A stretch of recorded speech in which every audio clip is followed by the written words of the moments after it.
નમસ્કાર વિદ્યાર્થી મિત્રો, આપ સર્વે મિત્રોનું હાર્દિક સ્વાગત છે આપણી યુટ્યુબ ચેનલ એવી ગુરુ જ્ઞાન શાળાની અંદર. વિદ્યાર્થી મિત્રો, આજના વિડીયોની અંદર આજે આપણે ધોરણ 9 વિષય સામાજિક વિજ્ઞાન વિષયની અંદર જે તમારી લાસ્ટ એક્ઝામ છે, આપણી વાર્ષિક પરીક્ષા 2026 આવી રહેલ છે, તો એનું અતિ મોસ્ટ એમપી મોડેલ પેપરનું સોલ્યુશન, સંપૂર્ણ પ્રશ્નોના જવાબો સહિતનું આજે આ વિડીયોની અંદર આપણે જોવાના છીએ. તો વિડીયોને તમારે મિત્રો બિલકુલ પણ સ્કીપ કર્યા વગર છેલ્લે સુધી પૂરેપૂરો જોવાનો છે અને તમારા દરેક મિત્રો સુધી વિડીયોની લિંકને અચૂકથી શેર કરવાની છે, જેથી કરીને તે પણ વિડીયો જોઈને પરીક્ષાની અંદર લાભ લઈ શકે. અને વિદ્યાર્થી મિત્રો ચેનલ ઉપર નવા હોય તો ચેનલને પણ અચૂકથી સબસ્ક્રાઇબ કરી દેવાની છે, માટે ધોરણ 9 ના બીજા વિષયના પણ પ્રશ્નપત્રો તમે મેળવી શકો. અને જે વિડીયોના ડિસ્ક્રિપ્શન બોક્સમાં જે તમને ધોરણ 11 વાર્ષિક પરીક્ષા 2026 નું સ્પેશિયલ પ્લેલિસ્ટ આપેલું છે, એ પ્લેલિસ્ટમાં જઈને તમે ધોરણ 9 ના તમામ વિષયના તમામ મોડેલ પેપરો જોઈ શકો છો. તો ચલો મિત્રો જોઈએ આપણે ધોરણ 9 સામાજિક વિજ્ઞાનનું મોડેલ પેપર. તો સમય આપણો 3 કલાકનો રહેવાનો છે. પ્રશ્નપત્રનો ગુણ આપણો 80 માર્ક્સનો છે. તો વિભાગ નંબર એ છે, એમાં છે કે નીચે આપેલા પ્રશ્નના નંબર 1 થી 24 ના માગ્યા મુજબ જવાબ આપણે આપવાના છે. પ્રત્યેકનો 1 ગુણ છે અને આનો કુલ ગુણ કેટલા છે? કુલ ગુણ છે 24. તો ચલો મિત્રો વિગતવાર આપણે પ્રશ્નો અને તેના જવાબો મેળવીએ.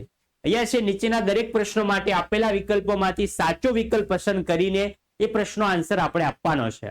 તેમાં પહેલો કે અંગ્રેજોએ ત્રીજો મૈસૂર વિગ્રહ કોની સાથે કર્યો હતો? તો અંગ્રેજોએ ત્રીજો મૈસૂર વિગ્રહ કોની સાથે કર્યો હતો? તો ટીપુ સુલતાન સાથે કર્યો હતો. ઓપ્શન નંબર સી જે છે એ આપણો તદ્દન કરેક્ટ આન્સર રહેશે. મિત્રો આગળ વધીશું. હવે આપણે આગળ છે બીજો કે પરદેશની ભૂમિ પર ભારતનો સૂચિત રાષ્ટ્રધ્વજ સૌપ્રથમ કોણે ફરકાવ્યો હતો? તો પરદેશ એટલે કે વિદેશની ભૂમિ પર ભારતનો રાષ્ટ્રધ્વજ સૌપ્રથમ કોણે ફરકાવ્યો હતો? તેમાં શું આવશે? Option number C, madam Bhikhaiji કામાએ ફરકાવેલો હતો. આગળ જઈએ. હવે આગળ છે ત્રીજો કે ભારતમાં કેવા પ્રકારની લોકશાહી છે? ભારત એક લોકશાહી ધરાવતો દેશ તો છે, એ તો ખરી વાત છે, પરંતુ લોકશાહીની અંદર પણ ભાગ આવે છે. તો ભારત એક કેવા પ્રકારની લોકશાહી ધરાવે છે? તેમાં શું આવશે? સંસદીય લોકશાહી ધરાવે છે. આ પ્રશ્નો એક વાક્યમાં પણ તમને પૂછાઈ શકે છે પરીક્ષાની અંદર. આગળ વધીશું. આગળ છે ચોથો કે બે તરફનો વાહન વ્યવહાર ધરાવતા જાહેર માર્ગ પર માર્ગની કઈ તરફ વાહન ચલાવવું જોઈએ? બે માર્ગ એટલે કે જે ફોરલાઇન હાઈવે હોય છે એમાં શું આવશે? ઓપ્શન નંબર ડી, માર્ગની ડાબી તરફ વાહન ચલાવવો જોઈએ. આગળ જઈએ. હવે આપણે આગળ છે પાંચમો, નીચેનામાંથી કયું ગૃહ કાયમી ગૃહ છે? તો મિત્રો કયું ગૃહ કાયમી ગૃહ છે? તેમાં શું આવશે? રાજ્યસભા જે છે એ મિત્રો કાયમી ગૃહ છે. આગળ જઈએ. આગળ છે નીચે આપેલા વિધાન સાચા બને તે રીતે ખાલી જગ્યા લખવાની છે. 3 ઓપ્શન હશે. 3 ઓપ્શનમાંથી પસંદ કરીને આપણે ખાલી જગ્યાનો જવાબ આપવાનો રહેશે. તો ભારતમાં ક્રાંતિકારી પ્રવૃત્તિની શરૂઆત કોણે કરી હતી? તેમાં શું આવશે? ભારતમાં ક્રાંતિકારી પ્રવૃત્તિની શરૂઆત વાસુદેવ બળવંત ફડકેએ કરી હતી. પછી કે ભારતની વિદેશ નીતિનું મુખ્ય ધ્યેય વિશ્વમાં ખાલી જગ્યા જાળવવાનું છે. તો શું આવશે? વિશ્વની અંદર શાંતિ અને સલામતી જાળવવાનો છે ભારતનો ધ્યેય. આગળ જઈએ. હવે આઠમો છે કે ગરીબો અને શોષિતોને ઝડપી અને સસ્તો ન્યાય આપવા માટે ખાલી જગ્યાની રચના કરવામાં આવી છે. તેમાં શું આવશે? લોક અદાલતોની રચના કરવામાં આવેલ છે. નવમો છે ઓક્ટોબર હિટ ગુજરાતમાં ખાલી જગ્યા નામે જાણીતો છે. તો જે ઓક્ટોબર હિટ છે એ ગુજરાતની અંદર ભાદરવી તાપના નામે જાણીતો છે. યાદ રાખવાનો છે તમારે. આગળ જઈએ. 10મો છે કે વાવાઝોડું જાપાનમાં ખાલી જગ્યા નામે ઓળખાય છે. તો વાવાઝોડું જે છે એ જાપાનની અંદર ટાઇફૂનના નામે ઓળખાય છે. વાવાઝોડાનું નામ જાપાનમાં શું છે? ટાઇફૂન. હવે છે વિધાન ખરું છે કે ખોટું છે એ આપણે જણાવવાનું છે. તો ભારતના બંધારણે 6 થી 14 વર્ષ સુધીના બધા બાળકોને ફરજિયાત શિક્ષણનો હક આપવામાં આવેલો છે. વિધાન કેવું છે? ખરું વિધાન છે, તદ્દન સાચું વિધાન છે. આગળ જઈશું. આગળ છે 12મો કે જિલ્લા અદાલતોનો ન્યાયાધીશ ફોજદારી મુકદ્દમા ચલાવે તે સેશન્સ ન્યાયાધીશ કહેવાય છે. આ શું છે? આ પણ ખરું વિધાન છે. આગળ જઈએ. 13મો કે બે અક્ષાંશો વચ્ચે આશરે 111 કિલોમીટર જેટલું અંતર હોય છે. એક વાક્યમાં પણ પૂછાય. તમારે 3 એકા યાદ રાખવાના છે. 1 1 ને 1 111. તો શું આવશે? આ પણ વિધાન કેવું છે? સાચું છે. આગળ જોઈએ, ગુજરાતમાં કુલ 22 અભયારણ્યો અને 4 રાષ્ટ્રીય ઉદ્યાનો છે. તો આ વિધાન પણ કેવું છે? આ વિધાન પણ સાચું છે. અહીંયા તમને સાચા વિધાનો વધુ મૂકવામાં આવ્યા છે, કારણ કે જો ખોટું વિધાન મૂકીએ અને તમે મિત્રો એ જ ગોખીને જાઓ, તમારું વિધાન ખોટું પડી શકે. માટે જોઈ શકો છો, એક તમને અહીંયા આપેલું છે પ્રેક્ટિસ માટે કે કથકલી કર્ણાટકનું પ્રસિદ્ધ નૃત્ય છે. તો શું છે? ખોટું વિધાન છે. તો કથકલી જે છે એ કયા રાજ્યનું નૃત્ય છે, એનો જવાબ તમારે કોમેન્ટમાં આપવાનો છે. પછી નીચેના જોડકા યોગ્ય રીતે જોડવાના છે. અહીંયા છે 12 સંલગ્ન પ્રતિબંધક ધારો ઘડનાર, બર્લિનની નાકાબંધી, ધુઆધાર ધોધ, શંકુદ્રમ જંગલો અને લાલ લાઇટ. તો જોઈ શકો છો, એના જવાબો તમારે પરીક્ષાની અંદર આવી રીતે લખવાના રહેશે. તો બાળ લગ્ન પ્રતિબંધક ધારો ઘડનાર, તો એ કોણ હતા? બી ડેલહાઉસી. પછી છે બર્લિનની નાકાબંધી, તો આવશે એ સોવિયત યુનિયન દ્વારા કરવામાં આવેલ હતી. આગળ છે ધુઆધાર ધોધ કઈ નદી પર છે? ઓપ્શન નંબર ડી નર્મદા નદી ઉપર. આગળ છે શંકુદ્રુમ જંગલો, તો એ શું આવશે? ઈ દેવદાર, પાઇન, સિલ્વર ફર વગેરે જે તેના વૃક્ષો છે. આગળ લાલ લાઇટ હોય તો આપણે સિગ્નલમાં શું કરવું જોઈએ? વાહનને ત્યાં સ્ટોપ કરવું જોઈએ. આગળ જઈએ. આગળ છે નીચેના પ્રશ્નના 1-2 વાક્યની અંદર જવાબ લખો. એમાં 21મો કે ભારતમાં 6 જાન્યુઆરીના દિવસે કયા દિવસ તરીકે ઉજવવાનું નક્કી કરવામાં આવેલું છે? તો 6 જાન્યુઆરીનો જે દિવસ છે એ મૂળભૂત ફરજિયાત દિન તરીકે, ફરજિયાત નહીં પણ મૂળભૂત ફરજ દિન તરીકે ઉજવવામાં આવે છે. 22મો છે કે વાતાવરણની લાંબા ગાળાથી સરેરાશ પરિસ્થિતિ એટલે શું? તો આ સિમ્પલ આબોહવાની વ્યાખ્યા જ છે. 23મો ઉડતી ખિસકોલીઓ ક્યાં જોવા મળે છે? તો જે ઉડતી ખિસકોલીઓ છે એ આપણે પશ્ચિમ ઘાટના ગીચ વનોમાં જોવા મળતી હોય છે. આગળ જોઈએ 24મો વિભાગ એનો લાસ્ટ પ્રશ્ન કે આગળનો રસ્તો ખાલી હોય ત્યારે જ કયા માર્ગ પર સાવચેતીપૂર્વક પ્રવેશ કરવો જોઈએ? તો મુખ્ય માર્ગ પર, મેન હાઈવે હોય એના ઉપર આપણે ધ્યાનથી પ્રવેશ કરવો જોઈએ. વિભાગ નંબર બી જોઈએ, 25 થી 37 છે. જોઈ શકો છો, એમાંથી કોઈ પણ 9 પ્રશ્ન આશરે 40 થી 50 શબ્દોની અંદર જવાબ લખવાના છે, જે પ્રત્યેકનો 2 ગુણ છે. જોઈ શકો છો, તમને અહીંયા 9 પ્રશ્ન જવાબ આપશો એટલે તમને વિભાગ બી આપણો છે 18 માર્ક્સનો. તેના મિત્રો જોઈ શકો છો મોસ્ટ એમબી પ્રશ્નો, અને એના નીચે તમને જવાબો પણ અહીંયા વર્ણવીને આપેલા છે. કે નીચેના શબ્દોની સંકલ્પના સ્પષ્ટ કરો. દ્વિમુખી શાસન પદ્ધતિ એટલે કે વ્યાખ્યાયિત કરવાનું છે. તો કોઈ પ્રદેશનું શાસન 2 જુદી જુદી શાસન પદ્ધતિઓથી ચાલતું હોય તેને દ્વિમુખી શાસન પદ્ધતિ કહેવામાં આવતી હોય છે. બીજો છે ખાલસા નીતિ એટલે શું? તો ખાલસા નીતિ એટલે રાજાની સત્તાનો અંત લાવી તેના રાજ્યને સીધું જ અંગ્રેજી શાસન નીચે મૂકવું. ખાલસા નીતિ એ ગવર્નર જનરલ ડેલહાઉસીએ અપનાવેલી સામ્રાજ્યવાદી નીતિ હતી. આગળ છે કે રોલેટ એક્ટને ગાંધીજીએ કાળો કાયદો શા માટે કહ્યો છે? શા માટે જણાવ્યો છે? તો રોલેટ એક્ટ મુજબ કોઈ પણ શંકાસ્પદ વ્યક્તિની ધરપકડ કરી શકાતી હતી, તેમજ તેના પર મુકદ્દમો ચલાવ્યા વિના દિવસો સુધી તેને જેલમાં પૂરી શકાતો હતો. આથી ગાંધીજીએ રોલેટ એક્ટને કાળો કાયદો કહ્યો છે. આગળ છે આઝાદ હિન્દ ફૌજના સૂત્રો જણાવવાના છે. એકદમ સિમ્પલ છે. ચલો દિલ્હી, પછી તું મુझे खून दो मैं तुम्हें आजादी दूंगा, જય હિન્દ, આઝાદ હિન્દ ફૌજના સૂત્રો હતા. આગળ જઈશું આપણે. આગળ છે 28મો કે ક્યુબાની નાકાબંધી કયા દેશે અને ક્યારે કરી? તો અમેરિકાની દક્ષિણ પશ્ચિમે આવેલ સામ્યવાદી શાસન ધરાવતા ક્યુબાની નાકાબંધી અમેરિકાએ ઈસન 1961-62 દરમિયાન કરી હતી. પછી 29 કે ભારત આઝાદ થયો એ સમયે દેશમાં લગભગ કેટલા દેશી રાજ્યો હતા? તો શું આવશે? 562 દેશી રજવાડાઓ હતા. આગળ જઈએ આપણે. આગળ છે 30મો કારણ આપો. ભારત એ બિન સાંપ્રદાયિક રાજ્ય છે. જોઈ શકો છો, એનું કારણ અહીંયા વર્ણવેલું છે. તમારે 2 માર્ક્સની અંદર પોતાના સમય મર્યાદાની અંદર પ્રશ્નપત્ર પૂરું થાય એટલું જ તમારે લખવાનું છે. અહીંયા વિસ્તૃતમાં તમને જવાબ આપેલો છે. તો જોઈ શકો છો મિત્રો, એનો અહીંયા જવાબ તમને વર્ણવેલો છે. તમે તમારી રીતે પ્રશ્નો જવાબ જે છે એ વાંચીને તૈયાર કરવાનો છે. પછી 31 કે સાંસ્કૃતિક અને ઐતિહાસિક વારસાનું જતન થાય એ જોવાની ફરજ સૌની છે. આ વિધાન તમારે વિસ્તૃતમાં સમજાવવાનું છે.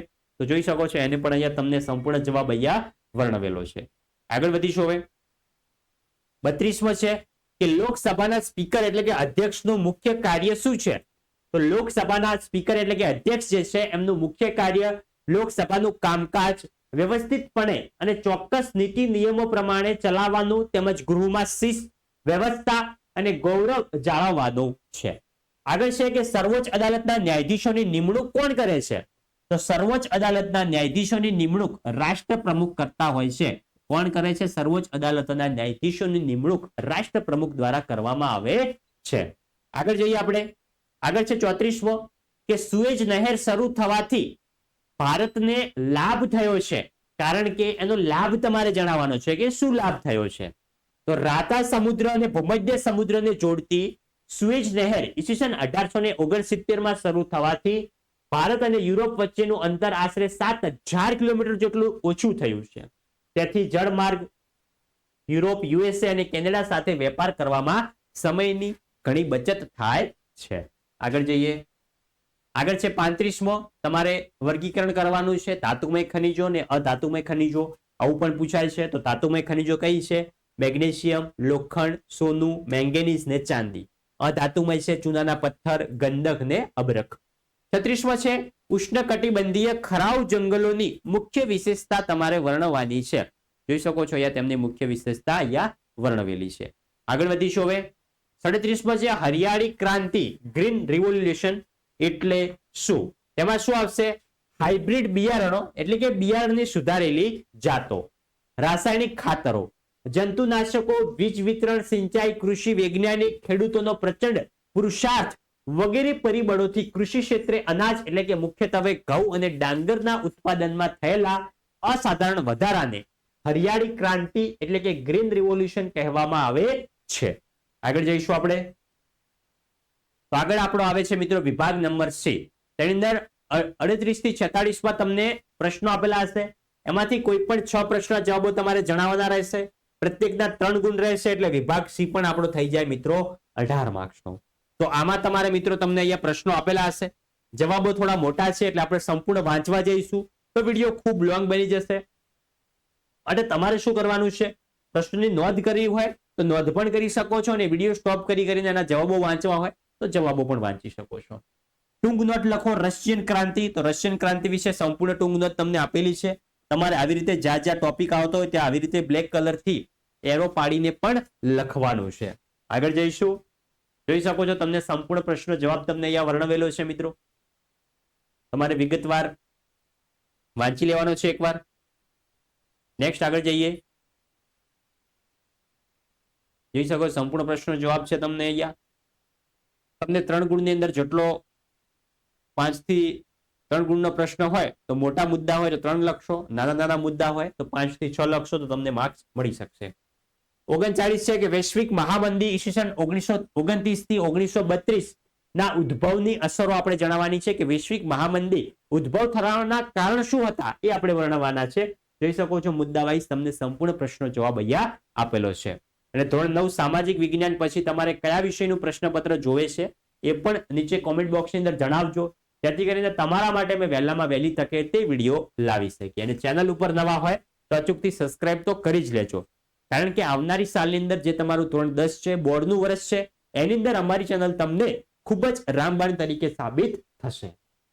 40મો છે રાજકીય અને વિદેશી સંબંધો વિશેના સિદ્ધાંતો આપણે જણાવવાના છે. જોઈ શકો છો એના પણ સંપૂર્ણ તમને મુદ્દા વાઇઝ જવાબો અહીંયા આપેલા છે, જે તમારે વિડીયો સ્ટોપ કરીને એકવાર વાંચી લેવાના છે. 41 છે કારણ આપો. લોક અદાલતો આકર્ષણનું કેન્દ્ર બની છે. તેનો જવાબ પણ અહીંયા સંપૂર્ણ તમને વર્ણવેલો છે. નેક્સ્ટ છે તફાવતના મુદ્દા લખવાના છે. સંસદીય લોકશાહી અને પ્રમુખીય લોકશાહી. કોઈ પણ 3 મુદ્દા લખશો તો તમને 3 માર્ક્સ મળી જશે. જોઈ શકો છો અહીંયા સંસદીય લોકશાહી અને પ્રમુખીય લોકશાહી બંને તમને અલગ અલગ મુદ્દા લખીને આપેલા છે. પેન્સિલથી આવી રીતે તમારે કોષ્ટક દોરવાનું છે અને મુદ્દા લખવાના છે. 43મો છે કે કોરોમંડલ કિનારે શિયાળામાં વરસાદ પડે છે એ પાછળનું ભૌગોલિક કારણ આપણે વર્ણવવાનું છે. વરસાદ પડે છે, શા કારણે પડે છે તેના વિશે સંપૂર્ણ ભૌગોલિક કારણો તમને વર્ણવેલા છે. જોઈ શકો છો અહીંયા. 44મો છે જંગલના વિનાશના કારણો કયા કયા છે? જંગલો દિવસે ને દિવસે વિનાશ થતા થઈ જઈ રહ્યા છે તો એ પાછળના કારણો કયા કયા છે એ કારણો તમારે ટોપિક વાઇઝ અહીંયા વર્ણવવાના છે. જોઈ શકો છો પાઠના આધારે. આગળ જઈએ. આગળ છે પશ્ચિમ ભારતના રહેઠાણ કેવા હોય છે. જે આપણું પશ્ચિમ ભારત છે એની અંદર રહેઠાણ કેવું હોય છે એ તમારે વર્ણવવાનું છે. એના મકાનો કેવા હોય છે, મકાનો વિશેની માહિતી તમારે આપવાની છે. આગળ જોઈએ 46 કે સુનામી વિશે ટૂંકમાં માહિતી આપો. સુનામી જે છે જાપાની શબ્દ છે એક, એના વિશે આપણે માહિતી જણાવવાની છે. આગળ જોઈ શકો સંપૂર્ણ મુદ્દા વાઇઝ પ્રશ્નો જવાબ તમને લખીને આપેલો જ છે. તો આગળ મિત્રો આવે છે આપણો વિભાગ નંબર ડી. વિભાગ નંબર ડી ની અંદર 47 થી 53 માંથી કોઈ પણ 4 પ્રશ્નના જવાબો તમારે લખવાના રહેશે. અને જે મિત્રો નકશો છે, નકશો મિત્રો શું છે? ફરજિયાત છે. પ્રત્યેકના 4 ગુણ છે, માટે વિભાગ ડી આપણો કેટલા માર્ક્સનો થઈ જશે? વિભાગ ડી આપણો ટોટલ મિત્રો 20 માર્ક્સનો વિભાગ ડી છે. તો વિભાગ ડી ના પણ પ્રશ્નો વિગતવાર જોઈ શકો છો. ટૂંક નોટ લખો Simon commission. Very very very most ટાઈમી પ્રશ્ન છે. ઘણી વખત પરીક્ષાની અંદર પૂછાયેલો પ્રશ્ન છે. સંપૂર્ણ તમારે નોંધ કરી લેવાની છે. અને સાવીની અંદર જો 50 માંથી 50 માર્ક્સ લાવવા હોય તો આપણા રેગ્યુલર મોસ્ટ ટાઈમી વિડીયોઝ જોતા રહેજો. અને તમારા જે ટોટલ બધા ચેપ્ટર છે એના સ્વાધ્યાય એકવાર રિવાઇઝ કરીને જોજો તો તમને પૂરેપૂરા માર્ક્સ મળશે. આગળ જઈશું. જોઈ શકો સંપૂર્ણ પ્રશ્ન જવાબ છે મુદ્દા વાઇઝ તમને અહીંયા લખીને આપેલો જ છે. આગળ છે નેક્સ્ટ 48 છે કે સંયુક્ત રાષ્ટ્ર સંઘના હેતુઓ આપણે જણાવવાના છે. જોઈ શકો છો એના હેતુઓ પણ મુદ્દા વાઇઝ તમને લખીને આપેલા જ છે. નેક્સ્ટ આગળ જઈશું. હવે આગળ છે 49 કે ભારત સંઘમાં દેશી રાજ્યોના વિલીનીકરણ અંગે સંક્ષિપ્તની અંદર માહિતી તમારે જણાવવાની છે. જોઈ શકો છો એના પણ મુદ્દા વાઇઝ પ્રશ્નના જવાબો તમને અહીંયા લખીને આપેલા જ છે. આગળ જઈશું. હવે સંપૂર્ણ પ્રશ્ન જવાબ આપેલો છે. તમારે પ્રશ્ન નોંધ કરવો હોય, જવાબો જાતે શોધીને તૈયાર કરવા હોય તો એ કરશો તો વધારે બેટર રહેશે. 50મો છે ખરડો કાયદો કેવી રીતે બને છે એ સમજાવવાનું છે. તો ખરડા કાયદાના 2 પ્રકાર છે, સામાન્ય ખરડો કાયદો અને નાણાકીય ખરડો કાયદો. તો જોઈ શકો છો એનો પણ તમને સંપૂર્ણ જવાબ તમને આપેલો છે. આગળ જઈશું. હવે નેક્સ્ટ પ્રશ્ન તરફ. જોઈ શકો છો ખરડા કાયદા વિશેનો પ્રશ્ન છે આ. આગળ 51મો છે કે લોકશાહીમાં ચૂંટણીનું મહત્વ શું છે એ આપણે સમજાવવાનું છે. જોઈ શકો છો ચૂંટણીનું મહત્વ શું છે લોકશાહી શાસન પદ્ધતિમાં, એના વિશે વિગતે માહિતી તમને અહીંયા વર્ણવેલી છે. પછી 52મો જે છે, 52મો એક તમને થોડોક જે કેસ સ્ટડી આધારિત પ્રશ્ન કહી શકાય એવો આપેલો છે. આવી રીતે પણ પરીક્ષાની અંદર પૂછાય છે. તો ફકરો છે, ફકરામાંથી પ્રશ્ન પૂછેલા હશે અને એના જવાબો આપવાના રહેશે. તો સૌંદર્યવર્ધક બનાવટો બનાવવા કયા વૃક્ષના લાકડાનો ઉપયોગ થાય છે? તો શું આવશે? ચંદનના વૃક્ષમાંથી સૌંદર્યવર્ધક બનાવટો બનાવવામાં આવે છે. એક ફેરિયો ફળ વેચી રહ્યો છે તો તે ટોપલી, એની ટોપલી છે એ શામાંથી બનેલી હશે? તો ટોપલી શામાંથી બને છે? વાંસમાંથી બનતી હોય છે. આગળ જઈએ. આગળ છે રાહુલ મિસ્ત્રી રમતગમતના સાધનો બનાવવા માટે કયા પ્રકારના વૃક્ષના લાકડાનો ઉપયોગ કરશે? તો રમતગમતના સાધનો માટે કયા લાકડા વપરાય છે? દેવદાર અને ચીડના લાકડા. રૂપેશભાઈ કયા વૃક્ષના પાનમાંથી પતરાડા અને પડિયા બનાવે છે? તો જે ખાખરાના પાન હોય છે એમાંથી મિત્રો જે છે ડીશો બનતી હોય છે. આગળ જઈએ. આગળ છે પશ્ચિમ ભારતના લોકોનો ખોરાક શું છે? જે પશ્ચિમ ભારતના લોકો છે, જે સાઉથ ઇન્ડિયન લોકો છે એમનો તમારે ખોરાક વર્ણવાનો. પશ્ચિમ ભારતના લોકો વિશે છે. તો પશ્ચિમ ભારતના લોકોનો ખોરાક શું શું છે? આપણે ગુજરાત પણ આવી ગયું એમાં, તો એનો ખોરાક તમારે વર્ણવાનો છે. આગળ જોઈએ. નકશો છે, તો નકશો તમારે શું કરવાનું છે? ચેપ્ટર નંબર 13 છે આપણું, ચેપ્ટર નંબર 14 છે આપણું, અને ચેપ્ટર નંબર 18 છે. આમાં જે નકશા આવતા હોય એ એકવાર તમે નજર મારી લેજો. નકશા આમાંથી જ, આ 3 ચેપ્ટરમાંથી જ પૂછાશે. અને આઈએમપી નકશા છે કંડલા બંદર, હિન્દ મહાસાગર, કાંપની જમીન ને સુંદરવન અભયારણ્ય. એના મિત્રો આપણે જોઈએ તો જોઈ શકો છો તમને આપેલું છે કંડલા બંદર છે અહીંયા. પછી શું છે? આ મિત્રો કાંપની જમીન દર્શાવેલી છે. અહીંયા સુંદરવન છે અને આ શું છે? આપણો હિન્દ મહાસાગર છે. જોઈ શકો છો. તો વિદ્યાર્થી મિત્રો આ હતું આપણું ધોરણ 9 વિષય SS એટલે કે સામાજિક વિજ્ઞાનનું વાર્ષિક પરીક્ષા 2026 માટેનું અતિ મોસ્ટ એમ્પી મોડેલ પેપર. તો વિદ્યાર્થી મિત્રો વિડીયો તમને સારો લાગ્યો હોય, તમારા માટે ઉપયોગી રહ્યો હોય તો વિડીયોને અચૂકથી લાઈક કરજો. ચેનલ ઉપર નવા હોય, હજી સુધી ચેનલને સબસ્ક્રાઇબ નથી કરી તો ચેનલને પણ સબસ્ક્રાઇબ કરજો. મળીશું આવનાર નેક્સ્ટ ઉપયોગી વિડીયો સાથે. ત્યાં સુધી આવજો. જય હિન્દ, જય ભારત.